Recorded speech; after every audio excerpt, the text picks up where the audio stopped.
Samtang sa Tacloban City, nagtapok usab ang pipila ka miyembro sa militant groups. Pipila sa ilahang mga panawagan nga unta pagawasuna ang Tacloban 5 padayon ang impeachment bato kang Vice President Sara Duterte. Nanawagan usab sila sa gamhanan og tarong nga balay para sa mga biktima sa Yolanda. Tarong nga supply sa tubig, ingon man, unta ipatuma na ang uminto sa suhulan.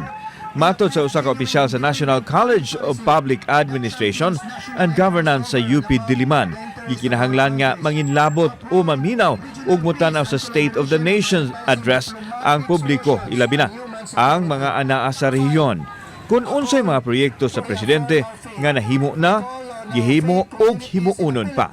Halimbawa, for Central Visayas, ano pa ba yung mga achievements ng current government, ng current administration sa Central Visayas, at ano pa yung mga pabalak niyang gawin for the next 3 years. So, kaya importante ito para malaman natin ng mga taong bayan kung